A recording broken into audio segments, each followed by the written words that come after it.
ओम नमः शिवाय। स्वर सुधा मंच पर आध्यात्मिक जानकारी के अंतर्गत प्रस्तुत है प्रदोष नृत्य।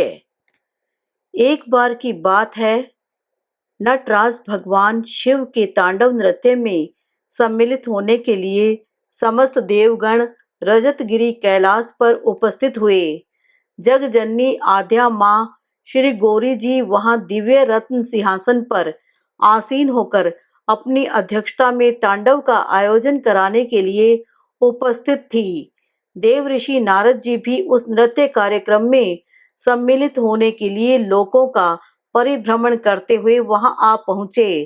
थोड़ी देर में भगवान शिव ने भाव विभोर होकर तांडव नृत्य प्रारंभ कर दिया।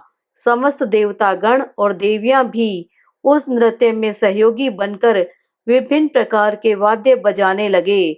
पद्मासना मां सरस्वती जी वीणा वादन करने लगी।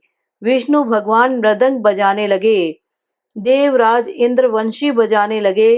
ब्रह्मा जी हाथ से ताल देने लगे और लक्ष्मी जी गायन करने लगी तथा अन्य देवगण गंधर्व किन्नर यक्ष उरग पन्नग सिद्ध अप्सराएं विद्याधर आदि भाव विवल होकर भगवान शिव के चतुर्दिक खड़े होकर उनकी स्तुति में तल्लीन हो गए।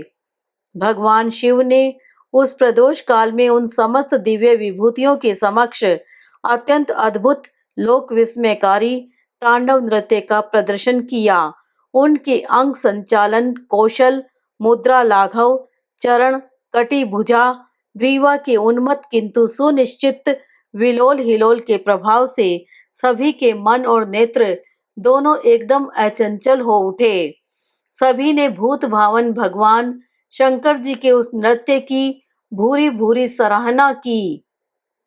परमाद्या मां भगवती महाकाली तो उन पर अत्यंत ही प्रसन्न हो उठी। उन्होंने शिवजी महाकाल से कहा, भगवान आज आपके इस नृत्य से मुझे बड़ा आनंद हुआ है। मैं चाहती हूँ कि आप आज मुझसे कोई वर प्राप्त करें। उनकी बातें सुनकर लोक हितकारी आशुतोष भगवान शिव ने नारद जी की प्रेरणा से कहा, हे देवी, इस तांडव नृत्य के जिस आनंद से आप देवगण तथा अन्य दिव्य योनियों के प्राणी विह्वल हो रहे हैं, उस आनंद से पृथ्वी के सारे प्राणी वंचित रह जाते हैं। हमारे भक्तों को भी यह सुख प्राप्त नहीं हो पाता। अतः आप ऐसा करिए कि पृथ्वी के प्राणियों को भी इसका दर्शन प्राप्त हो सके। किंतु मैं अब तांडव से विरत होकर केवल लास्य करना चाहता हूँ। भगवान शिव की बात सुनकर तत्क्षण श्री आद्या भुवनेश्वरी महाकाली ने समस्त देवताओं को विभिन्न रूपों में पृथ्वी पर अवतार लेने का आदेश दिया।